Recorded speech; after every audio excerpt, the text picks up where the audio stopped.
역대하 15장 16절 19절입니다. 15장 16절에서 19절까지 같이 읽습니다.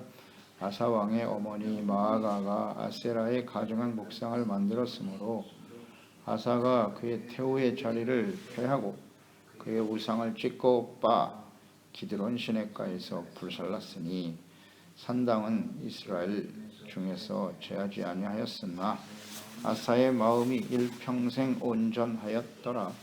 그가 또 그의 아버지가 구별한 물건과 자기가 구별한 물건 곧 은과 금과 그릇들을 하나님의 전에 드렸더니 이때부터 아사왕 제35년까지 다시는 전쟁이 없으니라. 아멘. 가정에서부터 우상을 제거하라. 아사왕이 외부의 적인 구스의 100만 대군과 이 전쟁에서 승리한 후 하나님은 선지자 아사랴를 보내주셨어요. 그리고 하나님의 말씀을 전해주셨는데 외부의 적도 중요하지만 대적하여 승리해야 되지만 내부의 적을 물리쳐 승리해야 한다. 즉 이스라엘 유다 안에 팽배해 있었던 우상을 제거하라고. 그게 내부의 적이라고.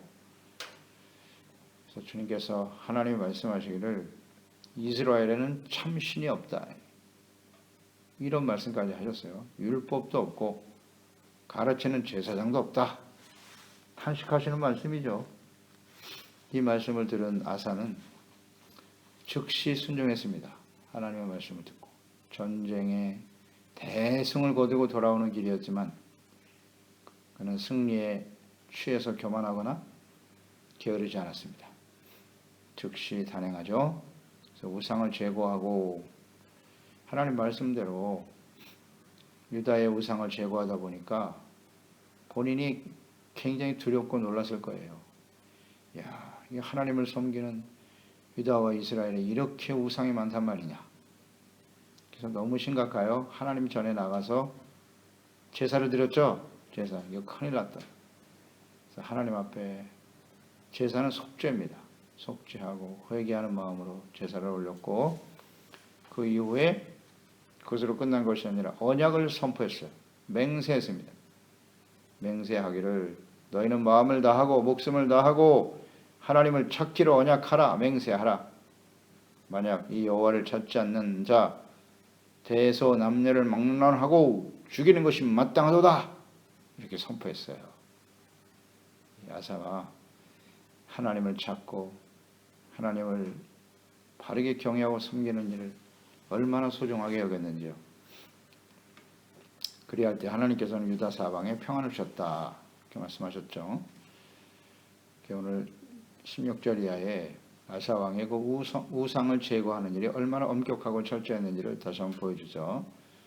모친 마아가가 아세라의 가증한 우상을 만들었기 때문에 태호의 자리에서 폐위시켰다. 이 자기의 가정에서부터 우상을 제거하는 일을 솔선수범한 것입니다. 본을 보여준 거죠. 마아가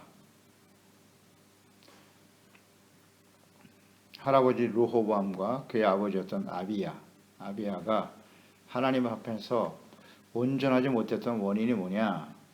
이 어머니, 할머니 이 영향이 굉장히 컸다는 거예요. 이렇게 우상을 만들고 있었으니 그 밑에서 자라나 왕이 된 사람들이 하나님을 바르게 섬길 수 있었겠습니까? 여기서 이것을 우리는 절대 간과해서는 안 돼요. 부모가 자녀에게 미치는 영향이 매우 크다. 그 중에서 특히 어머니 역할입니다. 어머니의 역할은 더욱 중대합니다. 그래서 우리가 열왕기서를 묵상하면서 두드러진 특징이 뭐냐? 그 사람이 왕이 될 때마다 그 왕이 어머니의 이름과 출신이 어디인지를 반드시 기록하고 있어요. 왜 기록했을까요? 그 어머니의 영향이 그 아들에게 시대한 영향을 미친다는 거예요. 어머니가 누구냐? 출신이 어디냐? 솔로몬의 아들 르호보암 같은 경우는 그 엄마가 암몬 사람이잖아요. 암몬 여인이었다. 절대 이스라엘 총에 들어와서는 안 된다고 선포한 암몬의 여인. 그만큼 솔로몬이 그 마지막 때는 분별력이 없었다는 것이고, 그 결과 나라가 둘로 쪼개지고 나머지 10지파는 금송아지 우상을 세우고 멸망에 가더라. 굉장히 심각한 부분입니다. 그게 작은 일 같지만 그게 그 후손에 미치는 영향은 아주 지대한 영향을 미친다. 어머니의 역할 중요합니다. 그래서 결혼이 중요한 겁니다. 결혼이 중요한 겁니다. 가정을 어떤 사람과 함께 이루어 나갈 것인가. 그냥 육체적인 만족과 자기의 선호도에 따라서 아닙니다.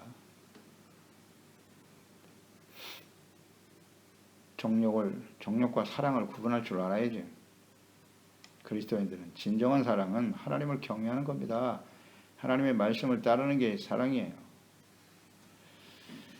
이걸 잘 가르쳐 줘야 합니다.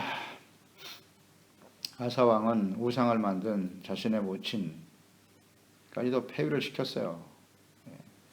솔선수범, 군복이를 보인 거죠. 왕의 어머니도 우상 때문에 폐위가 되는데 그 시대의 모든 유다의 백성들이 얼마나 두려웠겠어요.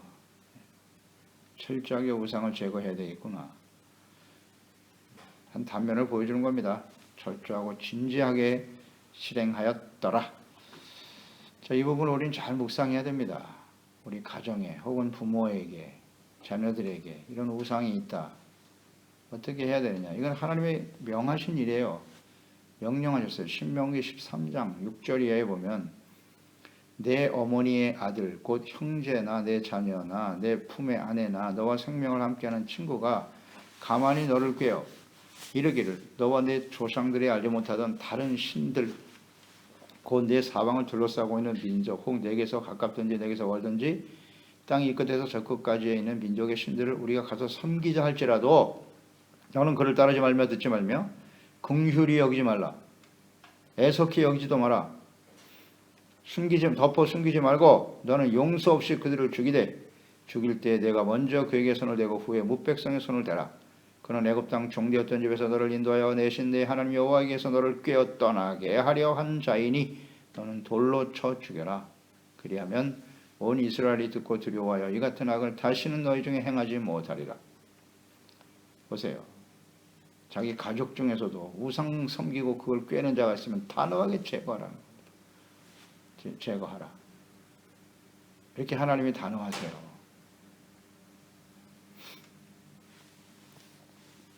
신명기 4장 23절 이하에도 보면 너는 스스로 삼가 너희 하나님 여호와께서 너희와 세우신 언약을 잊지 말고 네 하나님 여호와께서 금하신 어떤 형상의 우상도 조각하지 말라. 네 하나님 여호와께서 금하신 어떤 우상도 조각하지 말라. 네 하나님 여호와는 소멸하는 불이시며 질투하시는 하나님이시라. 네가 이것을 여호와 앞에서 조각하여 악을 행하면 그의 노를 일으켜 내가 오늘 천지를 불러 증거를 삼노니 너희가 요단을 건너가서 얻는 땅에서 속히 망할 것이다. 너희가 거기서 너의 날이 길지 못하고 전멸될 것이니라. 이런 말씀도 하셨어요. 하나님은 질투하신 하나님, 우상을 정말 싫어하세요.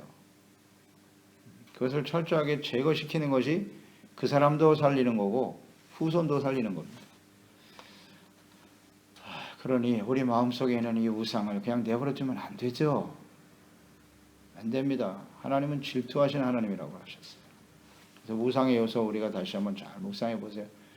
우리의 마음속에서, 우리 가정에서부터 우상은 하나님과 재물이라고 하셨죠. 두 주인을 절대 섬길 수 없다. 자기 자신이 우상이고요. 하나님을 위해서 하는 게 아니라 자기 자신을 위하여 철저하게 자기 중심. 이게 다 우상입니다. 하나님 말씀에 듣고도 거역, 불순종. 말씀은 그러하시나 제 생각은 달라요. 내 삶의 현실이 어때요? 이런 게 다 우상입니다. 이걸 철저하게 마음속에서 쳐내야 돼요. 자꾸 합리화시키지 말고. 이거 그대로 방치한다고. 그대로 내버려두면 가면 갈수록 시간이 흘러갈수록 부패하게 되겠다. 그것이 자녀들에게 영향을 미치게 될 것이고 단호하게 잘라내라. 이것이 모두가 사는 길입니다. 모두가 이 시대에 교회 특히 그렇죠. 우상이 가득합니다. 가득해. 그 마음속에 생각 속에 오늘날 뭐 재물이 우상이죠. 철저하게 자기중심적인 신앙생활. 안타까운 일입니다. 우상 숭배는 언제나 교만과 통이요. 교만, 자기중심. 말씀보다 자기가 더 중요하니까. 이 말씀을 보면 부모를 공경하라라고 하는 말씀과 대치되는 것처럼 보이지 않아요? 분명히 계명 제5계명에 내 부모를 공경하라 하셨는데 어찌 부모를 이렇게 폐기시키느냐? 부모를 공경한다라고 했을 때 우선순위가 있잖아요. 우선순위. 1계명에서부터 4계명은 하나님께 대한 계명이잖아요. 우상 섬기지 마라. 하나님 위에 다른 신을 섬기면 안 돼. 하나님의 이름을 망령되이 여기면 안 되지. 이 계명이 우선이라면 1계명에서 4계명이고 그 다음에 5계명 내 부모를 공경하라잖아요. 1계명에서 4계명이 언제나 우선순위예요. 부모가 명을 내리는데 부모가 우상을 섬기게 한다거나 이런 일을 요구하면 안 되는 거죠. 그건 받아들일 수 없는 일입니다. 그러니까 성경 전체를 잘 균형 있게 받아들여야 돼요. 부모를 공경하라고 하는데 그럼 우상 섬기도 그렇게 해야 되느냐? 또 반대로 우상 섬기는 부모는 그럼 무조건 다 없애야 되느냐? 그 하나님이 없애라고 하는 의미는 뭐예요? 그 우상을 섬기는 죄가 얼마나 심각한가, 하나님이 싫어하시는가를 좀 알고 우상 섬기는 부모에게 공경하는 일은 뭐겠어요? 예수 그리스도를 믿게 해야죠. 하나님을 믿게 해야죠. 무조건 배척할 게 아니라 하나님의 말씀을 똑바로 가르쳐주고 그러나 우리가 해야 될 도리는 해야죠. 자녀들로서 잘 섬겨드리는 일은 하되 우상 섬기는 일을 속히 돌이킬 수 있도록 해주는 것이 진정 부모를 공경하는 일이겠죠. 17절에 보면 산당은 이스라엘 중에서 죄하지 아니하였다. 아사의 마음이 일평생 온전하였더라. 산당은 죄하지 않았다. 이게 이제 또 문제가 되는 거예요. 그가 온전한 마음으로 하나님을 섬기긴 했으나 산당을 죄하지 않는 일은 아쉬운 일이에요. 죄해버렸어야 되죠. 이 산당이라고 하는 것이 하나님께서 이스라엘 백성들에게 가나안 땅 들어가기 전에 하신 말씀이에요. 너희가 가나안 땅 들어가면 그 당시 가나안 땅에는 우상 섬기는 사람들로 가득했거든요. 그러니까 그들의 우상의 본고지가 어디냐? 산당입니다. 따라서 너희들은 산당을 철저하게 제거하라 하셨어요. 민수기 33장 50절 52절에 보면 여리고 맞은편 요단강가 모압 평지에서 여호와께서 모세에게 말씀하여 이르시되 이스라엘 자손에게 말하여 그들에게 이르라. 너희가 요단강을 건너 가나안 땅에 들어가거든 그 땅의 원주민을 너희 앞에서 다 몰아내고 그 새긴 석상과 부어 만든 우상을 다 깨뜨리며 산당을 다 헐고 이렇게 되어 있어요. 하나님이 명령하신 거예요. 산당을 다 헐어버리라고요. 그게 우상의 본거지였거든요. 우상과 함께 없애라. 주님의 명령인데 이걸 헐어버리지 않았어요. 여호수아 시대에 그랬죠. 하나님이 우상 섬기는 사람들 싹 멸절시키라고 했는데 남겨두었잖아요. 게을러서 그랬죠. 그리고 그들이 섬기는 우상과 산당을 그대로 내버려 두었더니 어떻게 됐어요? 여호수아가 죽은 이후에 바로 사사시대가 찾아오는 겁니다. 그냥 우상에 완전히 먹혀버렸어요. 이걸 제거시켜야 되는데 그래서 그 이후에 이 산당을 완전히 제거하지 못한 채 유다가 이끌려가죠. 그래서 이 산당이 언제나 우상의 본거지가 되고 말았어요. 그러니까 다윗 이후에도 하나님이 정하신 성소 예루살렘 성전에 와서 제사와 예배를 드려야 되거든요. 그런데 사람들이 그 산당에서 과거 우상의 제단들이었죠. 그곳에서 예루살렘은 너무 멀리 떨어져 있으니 우리가 이곳에서 하나님께 제사를 드리자. 그래서 그 산당이 하나님께 제사를 드리는 장소로 사용되기는 했으나 우리가 묵상되는 바죠. 그것은 편의주의적이고 형식적인 신앙의 표본이 되었다. 형식적으로 드리는 거예요, 제사를. 성전에서 안 드리고 산당에 가서 제사 드렸으니까 하나님이 받으셨겠지, 이렇게. 그래서 결국 그 산당이 우상 숭배의 장소로 전락하게 되는 거죠. 그러니까 아사가 일평생 온전하였지만 이게 산당을 제거하지 못한 일은 매우 아쉬운 부분이고, 이것 때문에 또 하나님께 범죄하는 일이 벌어질 거예요. 뭐 바로 다음에 36절부터 우리가 묵상되는 바죠. 언제나 그래요. 그 이제 이스라엘 왕들을 보면 산당을 어떻게 처리했나 항상 언급하고 있어요. 그러니까 산당을 제거하지 못하니까 그 다음에 반드시 부패하더라고요. 부패해요. 그러니까 작은 일이라도 작은 죄악이라도 그것을 간과해서는 안 된다는 겁니다. 철저하게 없애야 돼요. 조금이라도 남아 있으면 거기서 또 뿌리가 나와요. 또 자라. 또 자라요. 그래서 악을 행하게 된단 말이에요. 이게 우리에게 주는 교훈입니다. 교훈. 그러니까 이 유다, 뭐 이스라엘은 다 우상숭배로 끝났으니까요. 유다의 왕들 중에서도 보면 이 산당을 완전히 제거한 왕이 누구냐? 요시야 왕이에요. 우리가 이제 묵상하게 되겠죠? 요시야 왕. 요시야만이 산당을 완전히 없앴어요. 그런데 그 세 아들이 결국 나라를 멸망으로 이끌고 가죠. 참 안타까운 일이죠. 산당을 그렇게 철저하게 제거하고 개혁을 시도해서는 그 아들들이 또다시 부패하더라. 참 쉬운 일이 아닙니다. 쉬운 일이 아니에요. 이런 게 다 영적 싸움이에요. 영적 싸움입니다. 사탄이 끊임없이 하나님의 백성들과 하나님을 섬기는 그리스도인들을 멸망으로 이끌어가려고 하나님의 진노 앞에 서게 하려고 말입니다. 끊임없이 공격합니다. 이건 정말 정신 안 차리면요.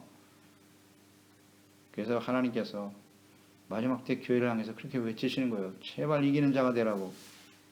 지금 우리가 전쟁 중이고 싸움 중이라는 사실을 한순간도 잊지 말아야 돼요.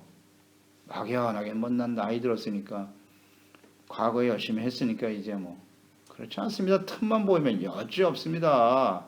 안 봐줍니다.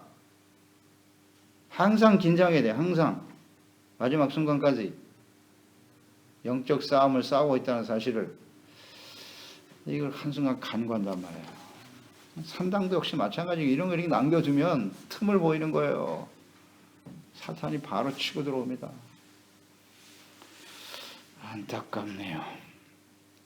18절에 그가 또 그의 아버지가 구별한 물건과 자기가 구별한 물건, 은과 금과 그릇들을 하나님의 전에 드렸다. 헌신했다는 거죠. 19절에 이때부터 아사왕 제35년까지 다시는 전쟁이 없었다.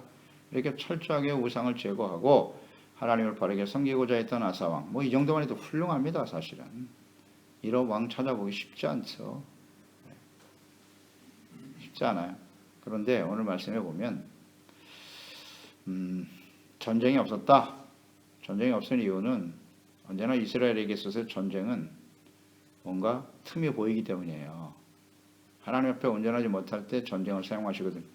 전쟁은 언제나 하나님의 심판의 도구였어요. 그래서 하나님 백성들이 회개하고 돌이킬 수 있는 기회를 주시는 거죠. 전쟁이 없었다. 그만큼 아사왕 시대는 하나님과 온전한 관계 속에 있었고 주변 모든 나라들이 아사왕과 이스라엘의 하나님을 두려워했다는 겁니다. 감히 범접하지 못했다는 뜻이에요.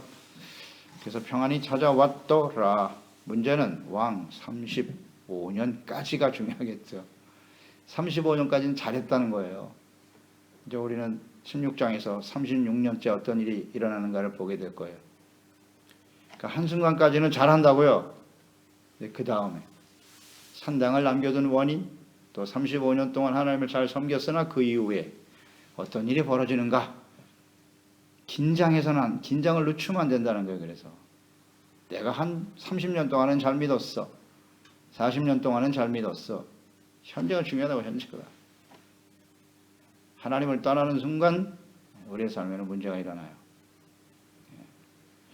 그래서 이 아사왕이 참 훌륭하긴 하나 끝까지 우리가 믿음을 지켜가는 것, 특히 우리의 마음과 가정에서부터 철저하게 우상을 배격하고 한순간으로 끝날 일이 아니에요. 이거는 절대로 우리 인생 마감하는 그날까지 계속돼야 될 싸움이다. 기도했습니다. 하나님 아버지, 또 아사 왕을 우리가 묵상하게 되네요. 이 정도의 믿음을 가진 사람 찾아보기 쉽지 않죠. 자기의 모친까지도 우상 섬기는 일로 폐위시켜버리고 철저하게 우상을 제거하고 승리에도 교만하거나 자기 자신을 내세우려고 하지 않고 하나님 말씀 앞에 철저히 회개하고 순종하고 따르려고 했던 사람 아사왕. 산당을 제거하지 못한 아쉬운 부분은 있었으나 그가 하나님을 온전히 섬기고 순종하려고 했을 때 하나님이 그를 강하게 하셨죠. 다시는 전쟁이 일어나지 않게 하셨다 하셨는데요. 우리 삶 속에 평화가 찾아오는 길은 하나님과 우리의 관계가 온전히 세워지는 겁니다. 하나님 말씀을 듣고 순종하고 특히 우리의 마음속에 이 우상의 요소들을 철저하게 제거하고 하나님의 말씀과 하나님의 뜻대로 주님을 섬기고자 하는 간절한 열망 우리 가운데 있게 하여 주옵소서. 하나님을 찾는 일, 그것은 곧 하나님을 사랑하는 일이고 그것은 곧 하나님의 계명을 가지고 지키는 일이라 하셨으니 우리가 인생을 마감하는 그날까지 하나님을 찾고 사랑하며 주님의 말씀을 기뻐하며 주님의 말씀을 따르고자 하는 간절한 열망이 항상 우리의 심령 속에 또 우리 소중한 지체와 가족들에게 흘러 넘쳐나게 하소서. 예수님의 이름으로 기도드리옵나이다.